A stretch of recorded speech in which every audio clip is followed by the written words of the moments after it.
విమర్శించుకోవాలి, మనకు మనమే బుద్ధి చెప్పుకోవాలి, మనమే గద్దించుకోవాలి. ఒక మాట చెప్పాలంటే మనమే కొట్టుకోవాలి. అప్పుడప్పుడు మన ఇళ్ళకి వస్తారు ఎవరు, గంగరెద్దుల బ్యాచ్ వాళ్ళు వస్తారు, వచ్చి చండ్రకాలు తిప్పుకుంటూ వస్తారు. ఏం చేస్తారు చెప్పండి? వాళ్ళు చండ్రకాలతో ఏం చేస్తారు? వాళ్ళే కొట్టుకుంటారు. మరి అది నిజంగా వాళ్ళ ఒంటికి తగిలితే వచ్చే శబ్దమో లేకపోతే అది బయట ఉంటే వచ్చే శబ్దమో తెలియదు, కానీ వాళ్ళే కొట్టుకుంటారు.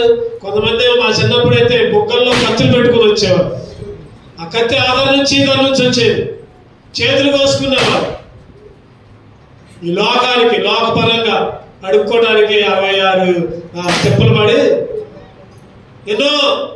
మరి ఆత్మీయంగా మనమే ఏం చేసుకోవాలి చెప్పండి? కొట్టుకోవాలి. పౌలు గారు అంటున్నారు కదా, ఏమన్నారు? ప్రతి దినము నేనే నలగొట్టుకుంటున్నా అంటున్నారు. మనమే కొట్టుకోవాలి. ప్రతి వారం కూడా ఆయన శరీరంలో ఆ రక్తంలో చేవేసినప్పుడు మనమే సరి చేసుకొని బలలో చేవేయాలి. కాబట్టి ప్రతి మనుష్యుడు తను తాను 1 కొరింథీ 11:25 ప్రకారం తను తాను పరీక్షించుకోవాలను. ఆ పరీక్ష చేసుకొని ఆ రొట్టెలో ఆ ద్రాక్షరసంలో చేయాలి. సరి చేసుకోకుండా పశ్చాత్తాపడకుండా యథామామూలు చేసినాం అనుకోండి, ఆయన వేసే శిక్షకి అర్హులం. ఆ శిక్షను తట్టుకోలేము. చాలా మంది నిద్రిస్తున్నారు, చాలా మంది రోగగ్రస్తులుగా ఉంటున్నారంట. సరి చేసుకోకుండా వేస్తే అంతే శిక్ష. కాబట్టి ఈరోజు మనం ఆరాధనోత్సవంలో ధ్యానం చేసుకుందాం. చెప్పండి, ఎటువంటి కాకి? మనం నల్ల కాకులు. మనందరం కాకులు కావాలా? చెప్పట్ల కాకులు కాదట్టుకుందాం. నల్ల కాకులు కాదు, కానీ కాకి స్వభావాన్ని కలిగిన వాళ్ళు, ఇటువంటి తిరిగే వాళ్ళం. రెండోది యజమాని ఉద్దేశాన్ని నెరవేర్చిన వాళ్ళం. మూడోది కృతజ్ఞత లేని కాకులు.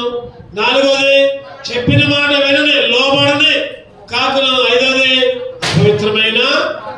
ఇప్పుడు ఏం చేశాడంటే దేవుడు తెల్ల కాకులుగా మార్చాడు. ఇప్పుడు ఏ కాకులుగా మార్చాడు? తెల్ల కాకులుగా మార్చాడు. నలుపంతా పోయింది. నలుపంటే దేనికి గుర్తు? పాపానికి, చీకటికి. నలుపంటే చీకటి, పాపం. తెలుపంటే పరిశుద్ధత. తెలుపంటే పరిశుద్ధత, వెలుగు. చీకటి, పాపం. నలుపంటే తెలుపంటే పరిశుద్ధత, వెలుగు. తెల్ల కాకులాగా మనం ఎలా ఉండాలి? తెల్ల కాకి లక్షణాలు ఎట్లా ఉంటాయి? ఆ తెల్ల కాకిలాగా ఎలా ఉండాలి? ఇప్పుడు దాకా ఆ లక్షణాలు ఉంటే మంచిదే, ఇంకా ఆ లక్షణాలు లేకపోతే మనమే సరి చేసుకుందాం. తెల్ల కాకి యొక్క లక్షణాలు ఎట్లా ఉంటాయో చూద్దామండి. బైబిల్ నుంచి, పరిశుద్ధ గ్రంథం నుంచి మొదటిగా క్లుప్తంగా ధ్యానం చేసుకుందాం. యోబు గ్రంథం 38:41. యోబు గ్రంథం 38:41. 449 పేజీ నెంబర్. తిండి లేక తిరుగులాడుచు కాకి పిల్లలు దేవునికి మొరపెట్టినప్పుడు కాకి ఆహారము సిద్ధపరచువాడేవాడు. కాకి పిల్లలంట దేవునికి మొరపెడుతున్నాయి. కాకి పిల్లలు దేవునికి మొరపెడుతున్నాయి. ఎట్లా? కావు కావు కావు కావు కావు కావు కావు కావు అంటే దేవా దేవా దేవా దేవా అని అర్థం. కావు కావని దేవునికి మొరపెడుతున్నాయి. కాకి పిల్లలు దేవునికి మొరపెడుతున్నాయి. అరిచే కాకిలాగా ఉండాలి నువ్వు నేను. చెప్పండి, మొదటిగా తెల్ల కాకి ఎట్లా ఉండాలంటే చెప్పాలి. అరిచే కాకిలాగా, మౌనంగా ఉండే కాకిలాగా ఉండకూడదు. నోరు తెరవాలి, నోరు తెరిచి ప్రార్థన చేయాలి. అరవటం అంటే ఏంటి? ప్రార్థన చేయటం, ప్రార్థించటం. అరవటం అంటే ప్రార్థించడం. 147 కీర్తన 9 వచ్చింది చూడండి. కీర్తనలు 147. కీర్తనలు 147:9. పశువులకును ఆరచుచుండు పిల్ల కాకులకును ఆయన ఆహారం ఇచ్చువాడు. పశువులకును ఆర్చుచుండు పిల్ల కాకులకును. చెప్పండి, ఆర్చుచుండు పిల్ల కాకులకు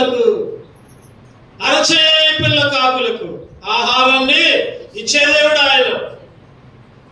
అరవటం అంటే ప్రార్థన చేయి. నిజంగా ప్రార్థన చేసే కాకిగా ఉన్నావా?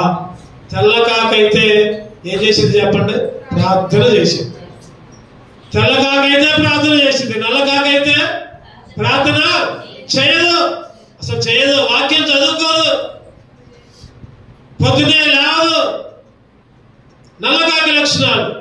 ప్రార్థన ఎన్ని రకాల ప్రార్థన చెప్పుకున్నాం మనం? చెప్పండి, గుర్తున్నాయా? ఒకటోది వ్యక్తిగత ప్రార్థన. ప్రతిరోజు పొద్దున సాయంత్రం వీలైతే మధ్యాహ్నం, లేదా ఏ పని చేసినప్పుడు నడిచేటప్పుడు ప్రార్థన చేసుకోవచ్చు. దేవనన్ను కాపాడు. చాలే కాదు, ప్రార్థనే అది. ఒకటోది వ్యక్తిగతమైన. రెండవది కుటుంబ ప్రార్థన. రెండవది ఏంటంటే కుటుంబ ప్రార్థన. ఒకళ్ళున్నా, ఇద్దరున్నా, ముగ్గురున్నా ఒక పాట పాడుకొని వాక్యం చదువుకోవడం, ప్రార్థన చేసుకోవడం. మూడవది సంఘ ప్రార్థన. సంఘంతో కలిసి, తోటి విశ్వాసులతో కలిసి ప్రార్థించడం. నాలుగోది ఉపవాస ప్రార్థన. నాలుగోది ఏంటంటే ఉపవాసం ఉండి అంటే ఏమీ తినకుండా ఉపవాస ప్రార్థన. ఐదోది చెప్పాలి, సంపూర్ణ ప్రార్థన, సంపూర్ణ రాత్రి ప్రార్థన. ఒక మూడేమో మందిరానికి సంబంధించినవి, రెండేమో ఇంటికి సంబంధించినవి. ఐదిట్లో మూడేమో సహవాసానికి సంబంధించినవి. సహవాసం సంఘ ప్రార్థన తోటి విశ్వాసంతో కలిసి చేయాలి. తర్వాత ఉపవాస ప్రార్థన సంఘంతో కలిసి చేయాలి, ఉపవాసం ఉండి. తర్వాత సంపూర్ణ రాత్రి ప్రార్థన సంఘంతో కలిసి చేయాలి. రెండేమో వ్యక్తిగతంగా ఇంట్లో చేసుకోవాలి, ఒంటరిగా చేసుకోవాలి, కుటుంబంతో కలిసి చేసుకోవాలి. దీన్నే అరవటం అంటారు. అరిచే పిల్ల కాకులకి దేవుడు ఆహారాన్ని అనుగ్రహిస్తాడు. అరిచే పిల్ల కాకులకు ఈ ఐదిట్లో ఏ ఒక్కటి లేకపోయినా, గుర్తుపెట్టుకోవాలి మాట, ఈ ఐదిట్లో ఏ ఒక్కటి లేకపోయినా నువ్వు ఇంకా నల్లకాకి లాగానే ఉన్నట్టు, ఇంకా చీకటిలోనే ఉన్నట్లు. ఒకసారి అనుకుంటాం, నేను ప్రార్థన చేసుకుంటున్నాలే, వ్యక్తిగతంగా చేసుకుంటున్నాలే, ఇంట్లో చేసుకుంటున్నాలే. అది కాదు. అపోస్తలుల కార్యాలు 2:42 మీరు ప్రార్థన చేయటం ఎందును, సహవాసమందును, రొట్టె విరిచిన ఎందును, ఇంకా అపోస్తలుల బోధ ఎందును ఎడతెగక యుండిరి. ఈరోజు నువ్వైనా నేనైనా ఎట్లా ఉండాలంటే ప్రార్థన చేయటం ఎందును, సహవాసమందును, రొట్టె విరిచిన ఎందును, అపోస్తలుల ఎడతెగక. ఈ నాలుగిట్లో ఏది ఒక్కటి లేకపోయినా సహవాసము. దేవుడు ఇచ్చాడు ఒక సహవాసం నీకు. దేవుడు ఒక నీకు సంఘాన్ని ఇచ్చాడు. ఈ లోకంలోనే ఉన్నాయి. చెప్పండి, లోకంలో లేవా సంఘాలు? ఏవే సంఘాలు ఉన్నాయి? డాక్రా సంఘం అని, ఇంకా చెప్పండి, కుల సంఘాలని, ఇంకా మత సంఘాలని, లేకపోతే ఇంటి పేరుతోనే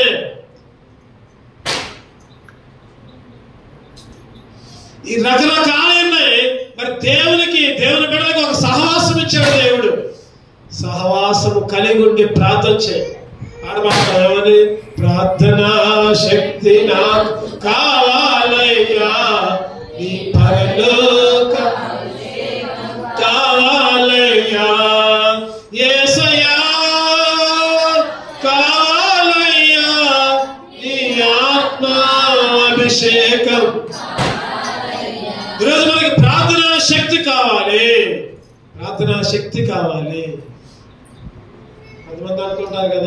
కొంతమంది అంటారు కదా, మేము ఇంటి దగ్గర చేసుకుంటాంలే. ఒక ఆయన అన్నాడు ఈ మధ్య నాతో, ఒక ఆయన అన్నాడు, నేను ఆదివారం చర్చికి ఎందుకు రావాలి, నేను ఇంట్లో టీవీ పెట్టుకుని కూర్చుంటున్నా, టీవీలో వాక్యం ఉంటున్నా, ఇక నాకు చర్చ ఎందుకు అంటున్నాడు. ఇక నేను ఏం మాట్లాడదలుచుకో, సర్లే నీ ఇష్టం లే. ఊరుకుల ముందంట నోరు కూడా తెరవకూడదు. ఊరుకుల ముందు ఏం చేయకూడదు చెప్పండి? కొంతమంది వితండవాదం, ఇదేంది. అటువంటిప్పుడు సైలెంట్ గా ఉండాలి మన పని. సర్లే నీ ఇష్టం వచ్చినట్టు నువ్వు చేసుకో. ఎంత వాదన అంటే అంత వాదన. ఈరోజు ప్రార్థించేవారిగా అరిచే పిల్ల కాకులకి ఆయన ఆహారాన్ని ఇచ్చేవాడు. అరిచే పిల్ల కాకులకి ఆయన ఆహారాన్ని ఇచ్చేవాడు. నువ్వు మొరపెట్టకపోతే నీకు కావాల్సిన అక్కర్లన్నీ ఆయన మందిరములో, ఆయన సంఘములో కన్నీరు కార్చకపోతే ఎక్కడి నుంచి వస్తాయన్ని? నువ్వు అడిగాయన్ని ఎలా పొందుకుంటావు?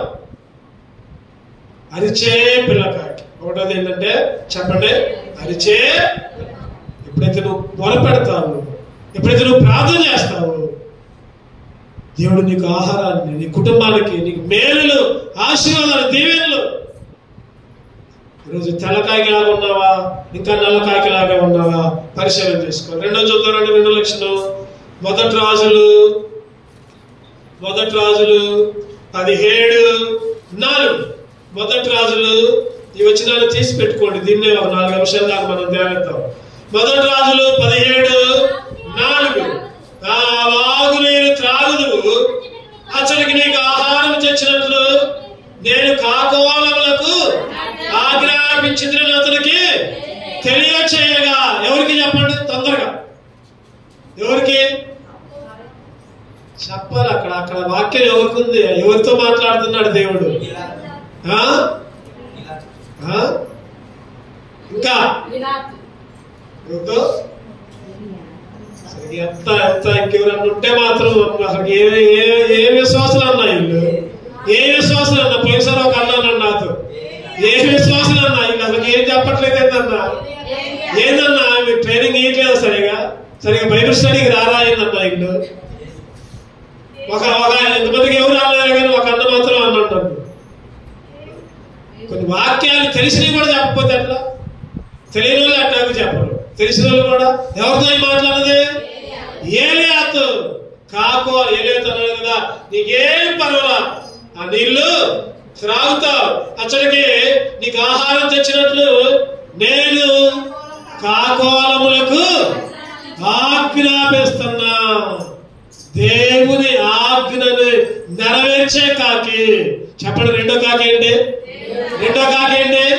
దేవుని ఆజ్ఞని నెరవేర్చే కాకి. ఒకటో కాకి లక్షణం, తెల్లకాకి లక్షణం. ఒకటోది మొరపెట్టే కాకి. రెండోది దేవుని ఆజ్ఞ. నిర్గమకాండ 40 అధ్యాయం చూస్తే దేవుడు మోషేకి చెప్పిందంతా చేశాడు. చాలాసార్లు రాయబడింది. దేవుడు మోషేకి చెప్పిందల్లా. ఆదికాండంలో కూడా చూస్తే నోవాహు అట్లు చేసిన దేవుడు ఏం చెప్తాడో అది చేశాడు. వాడిని అట్టగట్టు ఇట్టగట్టు, అక్కడ కిటికీ, ఎక్కడ తలుపు, ఏది కావాలంటే అది దేవుడు ఏది చెప్తే అది చేశాడు. నోవా, మోషే కూడా దేవుడు ఏం చెప్తే అది చేశాడు. దేవుని ఆజ్ఞ. చెప్పండి, ఎన్ని ఆజ్ఞలు ఉన్నాయి? చెప్పాలి, ఎన్ని ఆజ్ఞలు ఉన్నాయి? కొత్త నిబంధనలు ఎన్ని ఉన్నాయి? ఏంటి ఆ 2? యేసుక్రీస్తు ఏం చేశారంటే 10 ఆజ్ఞలు ఎందుకులే, ఈ 10 ఆజ్ఞలను కలిపి 2 పెడుతున్నా, మీరు అసలుకే మర్చిపోతారు. శిష్యులతో అంటున్నాడు దేవుడు, మీరు అసలుకే మర్చిపోతారయ్యా. 10 ఆజ్ఞలు కాదు, 2 చేస్తున్నా. ఈ 2 చేయండి. ఈ 2 ఏంటిదే? ఒకటో చెప్పండి, నీ దేవుడు యెహోవాని ప్రేమించున్నది మొదటి ఆజ్ఞ, నిన్ను వలే నీ పొరుగువాన్ని. మత్తయి సువార్త ఎక్కడ ఉంది చెప్పండి? వచ్చిన మత్తయి సువార్త 2 ఆజ్ఞలు. ఈ 2 ఆజ్ఞలే మనం చేయాలి జాగ్రత్తగా. మత్తయి సువార్త 8వ అధ్యాయం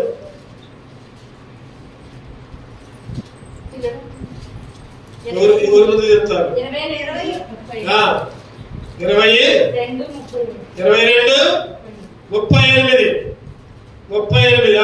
నుంచి చదవండి. అందుకైన నీ పూర్ణ హృదయంతోను, నీ పూర్ణ ఆత్మతోను, నీ పూర్ణ మనసుతోను నీ దేవుడైన ప్రభువుని ప్రేమింపవలనదే ఇది ముఖ్యమైనది, మొదటి ఆజ్ఞ. నిన్ను వలె నీ పొరుగు వారిని ప్రేమింపవలనది రెండవ ఆజ్ఞయు. కానీ ఈ 2 ఆజ్ఞలు ధర్మశాస్త్రం అంతటికి, ప్రవక్తలకును, నిన్ను వలె నీ పొరుగు వారిని ప్రేమించు. నీ పూర్ణ హృదయంతో, పూర్ణ మనసుతో, పూర్ణ ఆత్మతో దేవుణ్ణి ప్రేమించు. ఒకటో ఆజ్ఞ. అంటే దాని అర్థం పూర్ణ హృదయం అంటే చెప్పండి. పూర్ణ హృదయం అంటే ఏది దేవుడి కంటే ఎక్కువ కాదు. ఏది దేవుడి కంటే ఎక్కువ కాదు. ఏదైనా సరే, భార్య అయినా, భర్త అయినా, పిల్లలైనా, ఇంట్లో పెళ్లిళ్ళైనా, లేకపోతే చావులైనా, ఏదైనా సరే దేవుడి కంటే ఎక్కువ ఎక్కువ కాదు. సడన్ గా రాత్రి ఫోన్ వచ్చింది నాకు, చర్చి నుంచి ఇంటికి బాగుండు. పోయిసారి మా మామయ్య వచ్చింది, వాళ్ళ అక్క అంటే మాకు పెద్దమ్మ అయింది, ఆమె చనిపోయింది. మామయ్య అంటే చిత్రపాడులో చనిపోయింది. ఫోన్ వచ్చింది, పొద్దున్నే రావాలి, ఎట్లా? నేనన్నా మధ్యాహ్నం అయిపోయిన తర్వాత వస్తా, 1 గంటకు అయిపోద్ది అన్నారు. కొంతమంది అన్నారు 10ంటికే ముగించుకో, 8ంటికే పెట్టుకో, 10ంటికి ముగించుకో. మా మామయ్య అన్నాడు, అరే నువ్వు ప్రార్థన అయిపోయిన తర్వాత రా, నీ టైం మాకు తెలుసులే, నువ్వు రావలేవు, మా ముందు రావాలి అంటావు, నువ్వు వచ్చిన తర్వాతనే సమాజం చేస్తావు. ఎందుకని ఈ మాట చెబుతున్నానంటే, ఏదైనా సరే చెప్పండి, ఏదైనా. అందుకని అక్కడ పూర్ణ అనే మాట 3 సార్లు ఉంది. ఎన్నిసార్లు ఉంది చదవండి ఒకసారి. నీ పూర్ణ హృదయంతోను, నీ పూర్ణ ఆత్మతోను, నీ పూర్ణ మనస్సుతోను నీ దేవుడని యెహోవాను ప్రేమించు. మనకి చూస్తే సింపుల్ గానే ఉండదు, కానీ దాన్ని అనుభవించడం కష్టం, దాన్ని అమలుపరచడం కష్టం. ఏంటి, ఎప్పుడైనా ఆదివారం ఎక్కొట్టకూడదా? ఎంత ఇంపార్టెంట్ అయినా ఎక్కొట్టకూడదు. బైబిల్ చెప్పేది అదే. ఆదివారం దేవుని సన్నిధిలో ఉంటమే నువ్వు చేయాల్సిన పని. నీ పూర్ణ హృదయంతో, పూర్ణాత్మతో, పూర్ణ మనస్సుతో.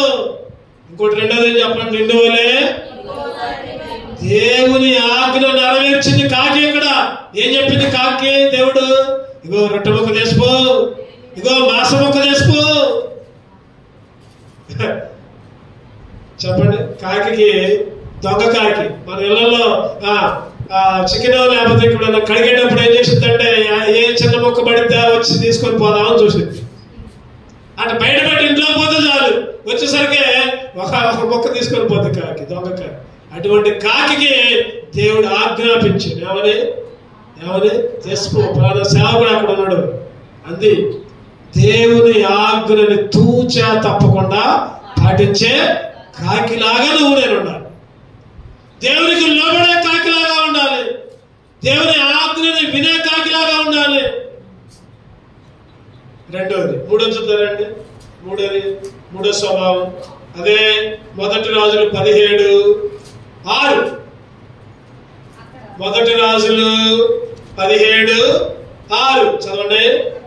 అక్కడ కాకోళములు ఉదయమందు రొట్టెను మాంసమును, అస్తమయమందు రొట్టెను మాంసమును అతని యొద్దకు తీసుకొని వచ్చుచుండును. అతని యొద్దకు తీసుకొని పొద్దున సాయంత్రం పొద్దున్నే చేసిపోతుంది, సాయంత్రం చేసిపోతుంది. ఏంటంటే రొట్టె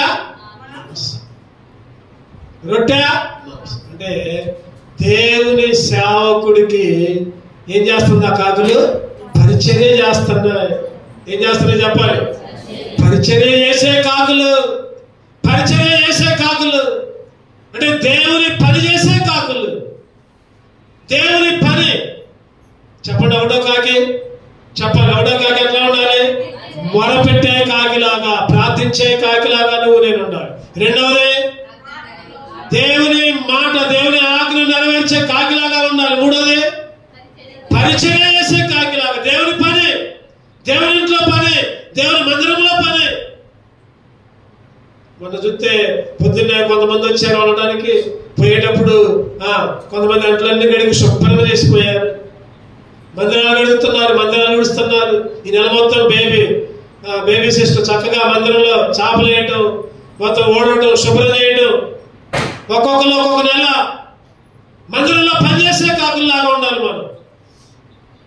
తర్వాత ఇంకా మందిరంలో పాటలు పాడటం కూడా పరిచర్య. చెప్పండి, పరిచర్య అంటే పాటలు పాడటం కూడా పరిచర్య. ఇంకో ముఖ్యమైన పరిచర్య ఉంది, ప్రార్థన చేయడం కూడా పరిచర్య. చెప్పండి, ప్రార్థన చేయడం కూడా పరిచర్య. మందిరంలో కన్నీరు కాసి సేవకుల కొరకు, విశ్వాసుల కొరకు ప్రార్థన చేయడం కూడా పరిచర్య. అది గొప్ప పరిచర్య. అది మందిరంలో కన్నీరు కారడం, అది కూడా పరిచర్య. ఈరోజు మీరు అందరూ సంఘంలో చాలా మంది ఎవరి వంతులు వాళ్ళు నెరవేరుస్తున్నారు, ఎవరి భాగాలు వాళ్ళు నెరవేరుస్తున్నారు. బుధవారాలు, శనివారాలు రాంగంలోనే అన్ని చక్కగా ఊడ్చి చాపలేసింది రాయాలమ్మ అమ్మ. అయితే ఈరోజు ఎందుకు ఈ మాట చెబుతున్నానంటే ఇంకా కొంతమంది అయితే వాళ్ళ జీవితాలను త్యాగం చేసి మందిరంలోకి అన్నిటికీ సమర్పించుకొని మందిరానికి అన్ని అయ్యి తీసుకుని వస్తారు. ఏది తక్కువైనా తీసుకుని వస్తూ ఉంటారు. మందిరంలో ఏది లేదు చూసుకుంటారు. నాకు కూడా చెప్పకుండా మందిరంలో ఇది లేదు అది లేదు తీసుకొని వస్తాం. చీపులు దాటమని, లేకపోతే పట్టాలు దాటమని. మందిరంలో ఏ అక్కర్లు ఉన్నాయా ఇవన్నీ కూడా అంటే చెప్పండి, ఏంటి కూడా పరిచర్య. ఇదంతా కూడా పరిచర్య, వాక్య పరిచర్య, పాటల పరిచర్య, సండే స్కూల్ పరిచర్య, లేకపోతే పనుల పరిచర్య, లేకపోతే వంటలు ఉండే పరిచర్య, పాత్రలు అడిగే పరిచర్య. ఇదంతా కూడా దేవుడు మనకి ఇచ్చాడు. నమ్మకంగా దేవుని పని చేసేవాళ్ళగా. కాకలైతే పొద్దున్నే రొట్టెలు, తర్వాత చెప్పండి సాయంత్రం రొట్టెలు మాంసం. ఎవరిస్తులు కూడా చక్కగా పనిచేస్తారు. సన్నీ అయితే మైక్ పోడైతే పైకి ఎక్కుతున్నాయి, పైకి అక్కడే పని సన్నీ పని. మైకులు, తపల వాయించడం, కంజర్లు వాయించడం, చిన్నపిల్లలు కూడా. ఈరోజు ఇవన్నీ కూడా మందిరంలో పరిచయలు చేసే కాకుల్లాగా, నోరు తెరిచే కాకుల్లాగా. మందిరంలో నోరు తెరవాలి, మందిరంలో నోరులు తెరవాలి. వచ్చినా రాపోయినా పాటలు పాడుతూనే ఉండాలి, వచ్చినా రాపోయినా వాక్యాలు వింటూనే ఉండాలి, నమరేసుకుంటూనే ఉండాలి. పని చేసే కాకుల్లా మందిరంలో పనులు, దేవుని పనులు, దేవుని పరిచర్య. ఈరోజు అవన్నీ మనకి ఆశీర్వాదం, అవన్నీ మనకి ఏంటో చెప్పండి దీవెనలు.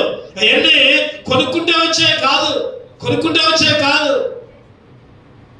ఈరోజు నిజంగా ఎన్నోసార్లు ప్రతిసారి కూడా నేను అనుకుంటా ఉంటా, ప్రతిసారి కూడా ఎంతో సాక్ష్యంగా చెప్తా ఉంటా. కొంతమంది అన్నారు ఉద్యోగం రాగానే ఇంకెందుకు, చాలా మంది అన్నారు, నన్ను విమర్శించారు. నీకు ఉద్యోగం వచ్చి ఇంక సేవ చేస్తానులే, ఆయన ఇంకా సేవ చేస్తానులే. ఒక ఆయన అయితే డైరెక్ట్గా అడిగాడు, ఉద్యోగం వచ్చింది ఇక నువ్వు సేవ అనేసి ఉద్యోగం చూసుకో. ఉద్యోగం అనేది లోకం సంగతి. అది నాకు అసలు లెక్కే కాదు. అది ఉద్యోగం అనేది లెక్కే కాదు. అసలు నేను దేనికి గర్వపడుతున్నానంటే దేవుని పని చేస్తున్నందుకు నాకు గర్వం. దేవుని పని, దేవుని సేవ. దేనికి పనికిరాని నన్ను, ఎందుకు పనికిరాని నన్ను దేవుని పాత్రగా ఉంచుకున్నాడు. అది ఈరోజు ఈ స్థితిలో ఉన్నామంటే నేను చెప్పా చాలా మందికి, నన్ను ఆ మాట్లాడాలంటే కొంతమందితో చెప్పేవాడు. అయ్యా నేను మందిరంలో పనులు చేశా, మందిరంలో పొద్దున్నే చేపలు వేసా, బాత్రూంలు కడిగా, మందిరంలో ఏ పనైనా ఇప్పటికీ కూడా నేను చేస్తూనే ఉంటా. నాకు అసలుకి ఏ మాత్రం కూడా సిగ్గు ఉండదు మందిర పనులు చేయడానికి, ఏ మాత్రం కూడా అవమానం ఉండదు. ధైర్యంగా చేస్తా. దేవుడు నన్ను దీవించింది. అయినా కానీ ఎంత స్థితిలో ఉన్నా కానీ నేను దేవుని సేవను మాత్రం వదిలిపెట్టను. ఈ లోకాశలన్నీ కూడా గతించిపోతాయి. కలకాలం నిలిచేది ఏంటంటే చెప్పండి దేవుడే, పరలోక రాజ్యమే. ఈరోజు ప్రతి విషయంలో దేవుని పని చేసే వాళ్ళగా ఉంచారు. అందుకనే మనకు గర్వం. విశ్వాసిగా నాకు నీకు ఒక గర్వం ఉండాలి. నేను దేవుని బిడ్డనే, అదే గర్వం.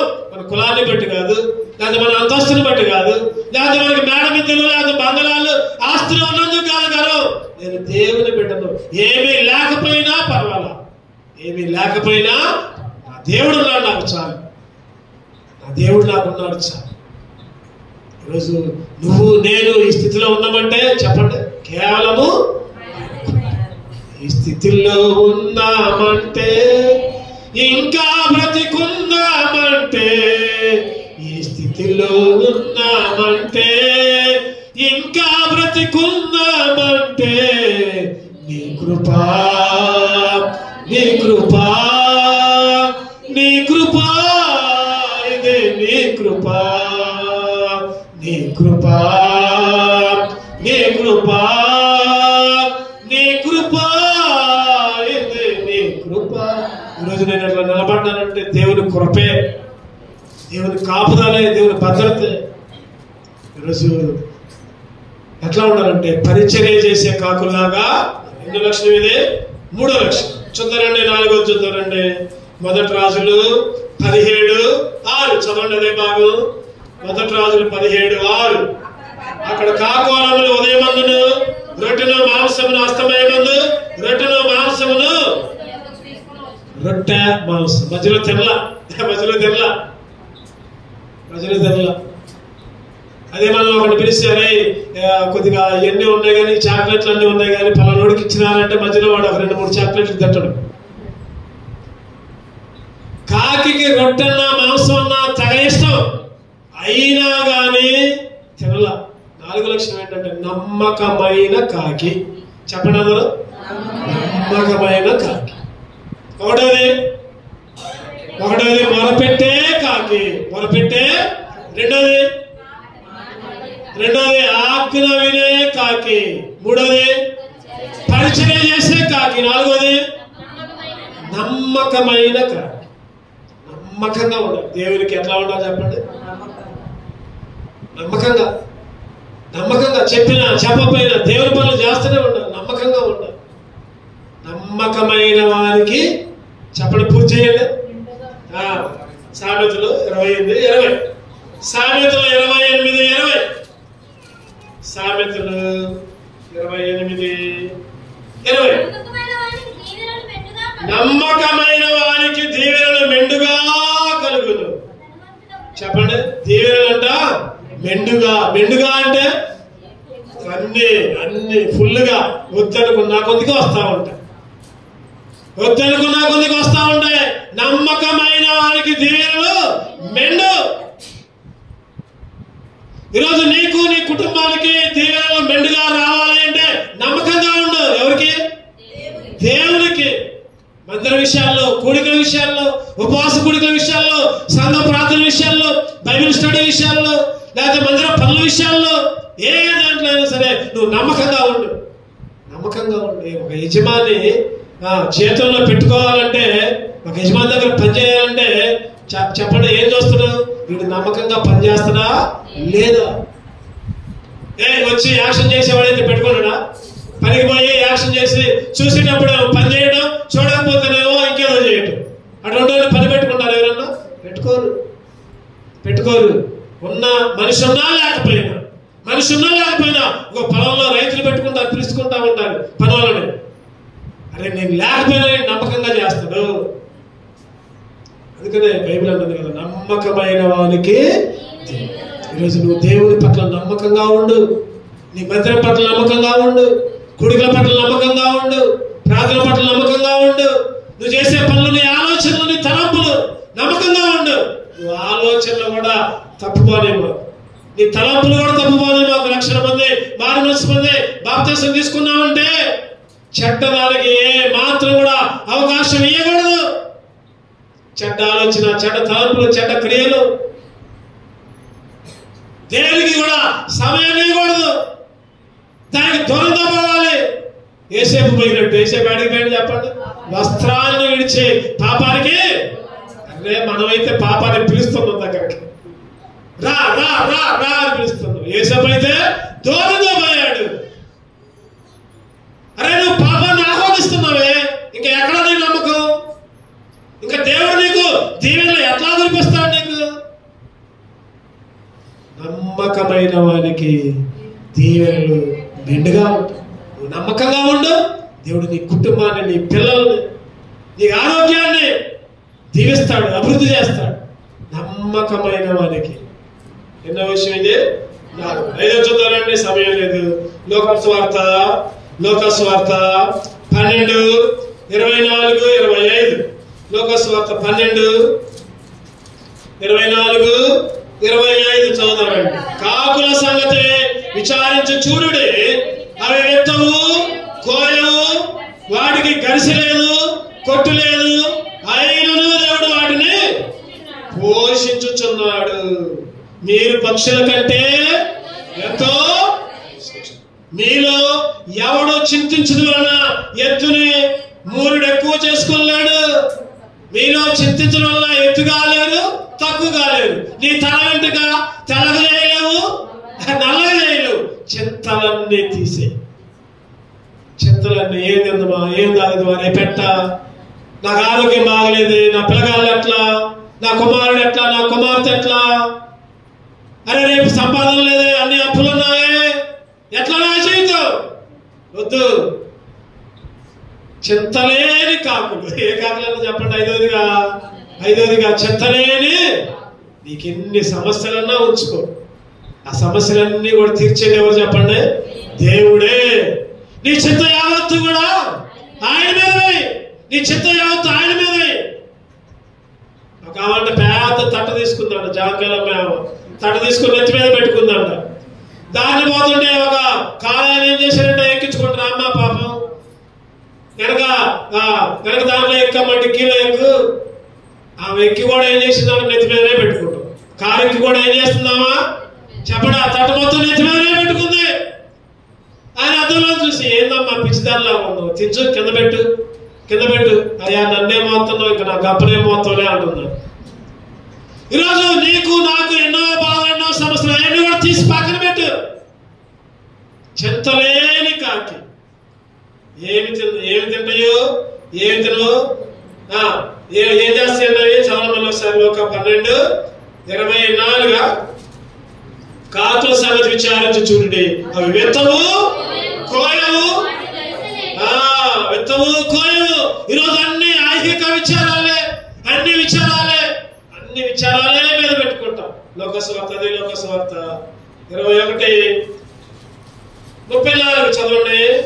లోకస్వార్త 21:34 మీ హృదయంలో ఒకవేళ తిండి వలన మత్తు వలన ఐహిక విచారం వలన మందముగా ఉన్నందున ఐహిక విచారాలు దాన్ని తిండి మత్తు ఐహిక విచారాలు ఏమి తిందామా, ఏమి తాగుదామా, ఏమి ధరించుకుందామా, అరే నా సమస్యలన్నీ ఉన్నాయే, నా బాధలన్నీ ఎట్లా ఉన్నాయే, ఇవన్నీ ఏమంటారంటే ఐహిక ఇవన్నీ పక్కన పెట్టుకోమాకు, మనసులో పెట్టుకోమాకు. కాకులు అట్లా చింతించమంట. అయినా కూడా దేవుడు వాటిని పోషిస్తున్నాడు. నిన్ను పోషించినా మీరు పక్షుల కంటే శ్రేష్టమైన వారు కాదా? ఈరోజు శ్రేష్టమైన వారు మన అక్కర్లన్నీ తీర్చే దేవుడు. అనారోగ్యం ఉందా, దేవుడికి అప్పచెప్పు. అయ్యా నీ చిత్తమయ్యా, నీ చిత్తం. సమస్యలు ఉన్నాయా, దేవుడికి అప్పచెప్పు. అయ్యా నీ చిత్తమయ్యా. ఈ సమస్యలు ఉండటం అంతే, నీ చిత్తమైతే ఉంచు, ఆహ్వానించు. కష్టాన్ని కూడా ఆహ్వానించు. కష్టాన్ని కూడా ఏం చేయాలి చెప్పండి? ఆహ్వానించు. కష్టం వస్తే పారిపోయే వాళ్ళలాగా ఉండకూడదు, చింతించే కాకుల్లాగా ఉండకూడదు. చంద్రుని ఆరోజుగా 1 రాజులు 17 అది ముగించుకుందాం ఒక 5 నిమిషాల్లో. 1 రాజులు 17:6 అక్కడ కాకోలలో ఉదయమందు రొట్టెను మాంసమును హస్తమందు రొట్టెను మాంసమును అతని వద్దకు తీసుకుని వచ్చినను. అతడు వాగు నీరు త్రాగుచు అతని వద్దకి అంటే ఏలియా దగ్గరకు తీసుకుని వస్తున్నాడు. నిజంగా కరువు కాలం. ఎటువంటి కాలం అంటే అది చెప్పండి, ఎటువంటి కాలం?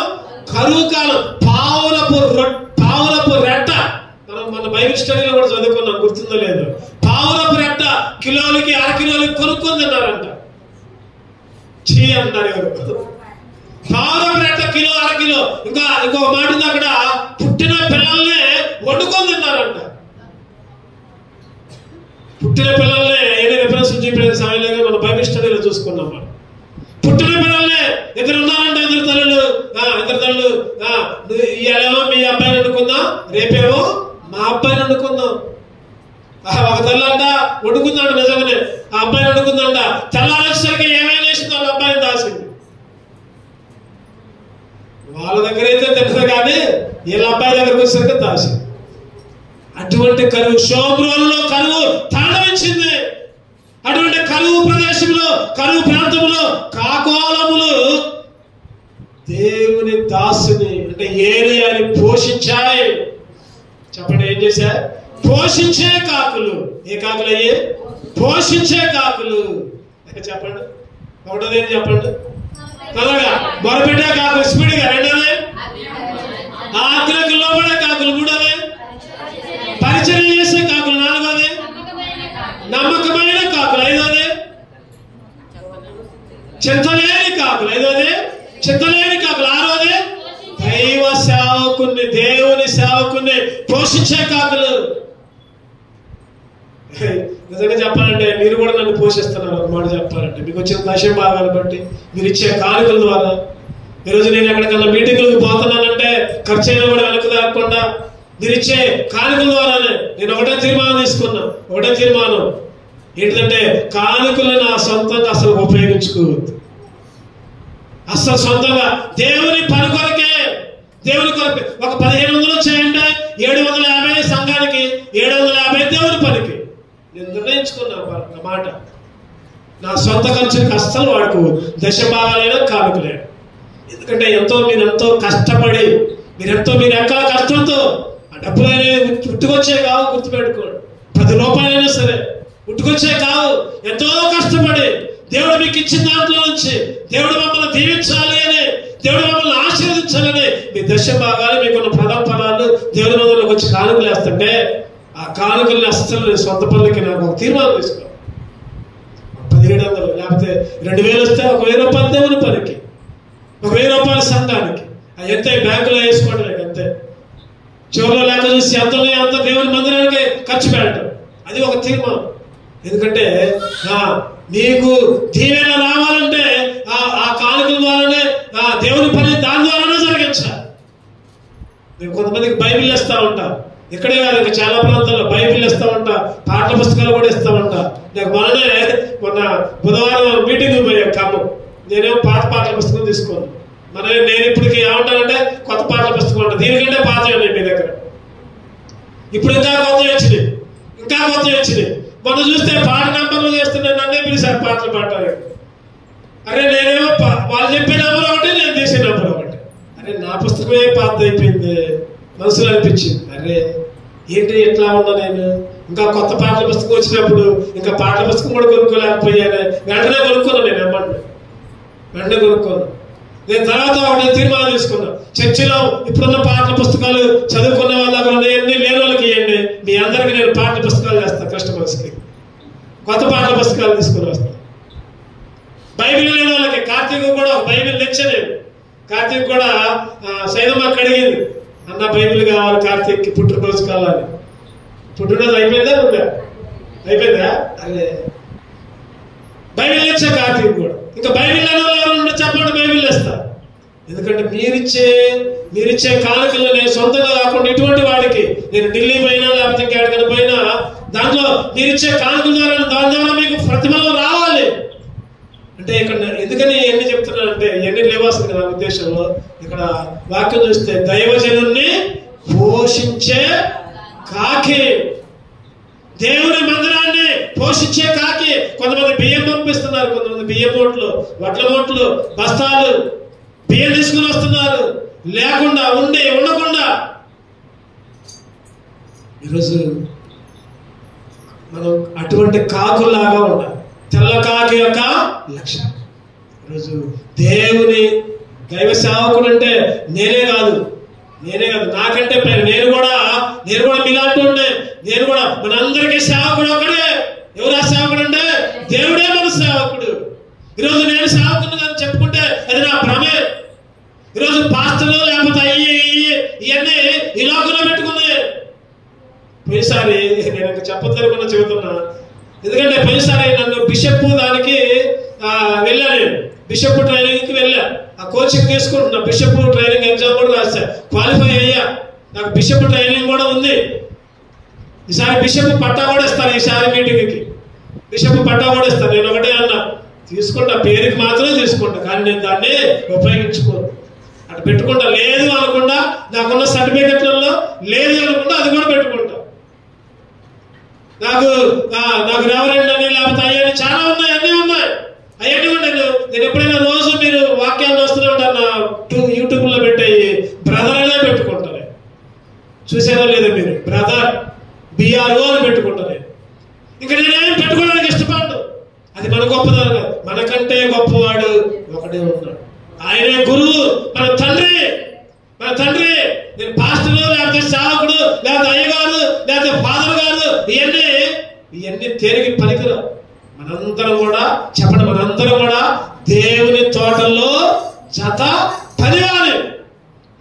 పనాలలో కొద్దిగా ముఠా మేస్త్రి లాగా ఉన్నాను అంతే.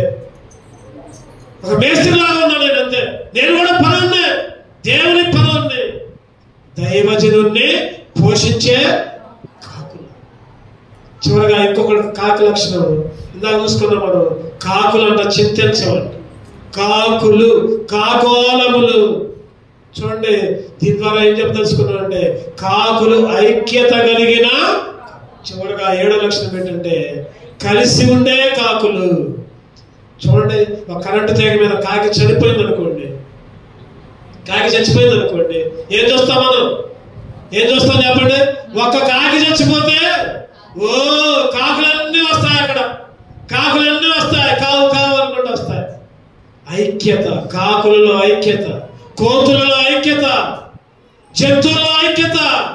దేవుడు అంటున్నాడు, అరే పక్షుల్లో ఉంది ఐక్యత, మీలో ఐక్యత లేదే. పౌలు గారు కొరింథీయులకు రాసుకుంటూ ఒక మాట అంటారు, చూద్దామంటే చక్కని మాట. 1 కొరింథీ 11 ముగించుకున్నాక 1 కొరింథీ 11:18. 1 కొరింథీ 11:18. మొదటి సంగతి ఏదనగా మీరు సంఘమందు కూడి ఉన్నప్పుడు మీలో కక్షలు కావని వినుచున్నాను. పౌలు గారికి వినపడదంట. ఎవరు వినపడదు పౌలు గారికి?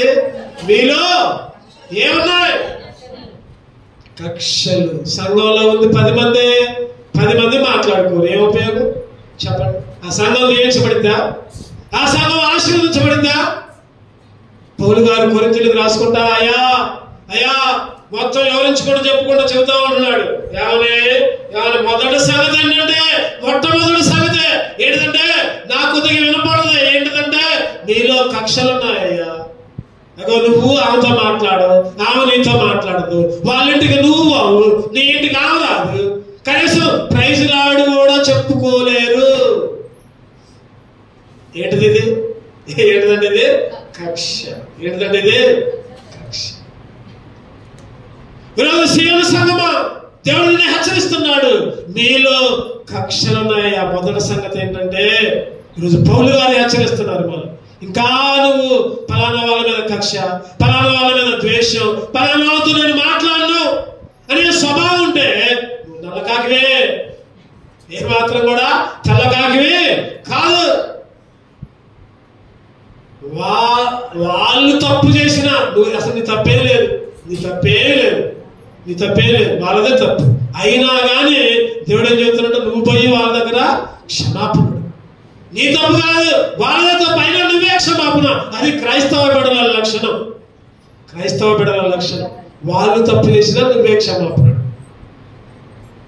నీ తప్పు సంగతి తర్వాత. ఈరోజు ఐక్యత కలిగిన కాకుల, ఐక్యత కలిగిన సంఘంలాగా, ఐక్యత కలిగిన విశ్వాసులాగా రెండు కళ్ళు మూసుకుందాం. ఒక్క నిమిషం మనమే సరి చేసుకుందాం. నల్ల కాకిగా ఉన్న నిన్ను దేవుడు తెల్లకాకిగా మారిస్తే, తెల్లకాకి ఉన్న లక్షణాలు ఉన్నాయా? ఈ మధ్యకాల సమయంలో దేవుడు సూటిగా అడుగుతున్నాడు, నీకెలా చూపించుకుంటూ దేవుడు అడుగుతున్నాడు.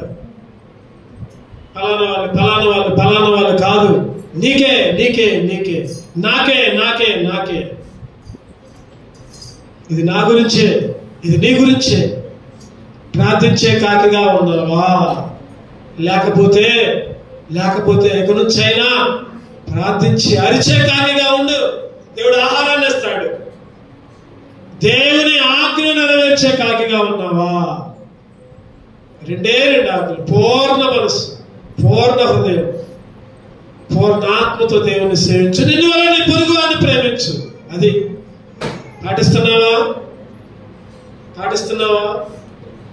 పరిచర్య చేసే కాకిగా ఉంటున్నావా? దేవుని పని నెలకొక్కళ్ళ కుటుంబం దేవుని సేవకులకు భోజనం తీసుకుని వస్తుంది. ఎంత చక్కటి పరిచర్య అది, ఎంత చక్కటి పరిచర్య. ప్రభువా, అటువంటి పరిచర్యలో నన్ను ఉంచాయా, నీ మందిర పనుల్లో నన్ను ఉంచాయా. ప్రభా, ఇప్పుడు దాకా నేను దూరంగా ఉన్నా. ప్రభా, నీ మందిర పనులు చేసే భాగ్యాన్ని అయ్యా. గొప్ప పరిచర్య అది. ఈ లోకంలో ఉన్నట్టు కంటే అన్నిటికంటే ఉన్నతమైన పరిచర్య అది. ఉన్నతమైన పరిచర్యలకు నన్ను నడిపించు. ఉన్నతమైన పరిచర్య, నమ్మకమైన కాకి కాకిగా, నమ్మకమైన కాకిగా, నమ్మకమైన కాకిగా, నమ్మకంగా ఉండేటట్టు ఉంచాయా, నమ్మకంగా ఉండేటట్టు ఉంచు.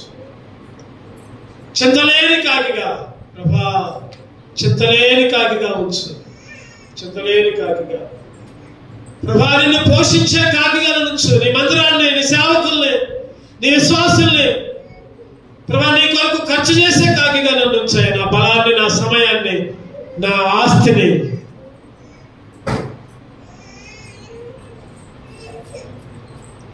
ప్రభా నన్ను వాడుకున్నాయన, నన్ను వాడుకో. ఐక్యత కలిగే కాకిగా, ఐక్యత కలిగే కాకిగా, ఐక్యత. కక్షలో ఎన్నో ఎన్నోసార్లు ప్రభా విరోధం పెట్టుకున్నాను ఆయన. నా బలాన్ని, నా శక్తిని ప్రభా నీ కొరకు ఉపయోగించినట్టు చేయను ఆయన. నీవిచ్చిన యవ్వన బలము నిర్వీర్యము కాకమునిపే, నీవిచ్చిన యవ్వన బలము నిర్వీర్యం కాకమునిపే, నాకున్న సంపదలన్నీ రెక్కలొచ్చిపోకముందే, నాకున్న సంపదలన్నీ రెక్కలొచ్చిపోకముందే వాడుకో యేసయ్యా, నీ కాడే నే మోస్తా. వాడుకో యేసయ్యా, నీ కాడే నే మోస్తా. వాడిపోక ముందే నన్ను వాడుకో, పొద్దు వాలిపోక ముందే నన్ను వాడుకో, వాడిపోక ముందే నన్ను వాడుకో, పొద్దు వాలిపోక ముందే నన్ను వాడుకో. వాడుకో యేసయ్యా, నీ కాడే నే మోస్తా. ఆయన కాడి మోసేవాళ్ళగా ఆయన బలం ఇచ్చాడు. ఆయన ఎవరి కాలానికి బలం ఇచ్చాడు. ఆ బలాన్ని ఆయన కొరకు వాడు. ఆ బలం పోకముందే, ఆ బలం పోకముందే, ఆరోగ్యంగా ఉన్నప్పుడే వాడుకోమని ఆయన్ని. ఆయన ఇచ్చిన సంపద రెక్కలొచ్చి ఎగరక ముందే, రెక్కలొచ్చి ఎగిరిపోకముందే ఆ సంపదను దేవుని కొరకు వాడు. ఈ మధ్యాహ్న కాల సమయంలో దేవుడు నీతో నాతో మాట్లాడుతూ ఉంటుండగా సరి చేసుకుందాం, యోగ్యంగా బలలో చేయవేద్దాం.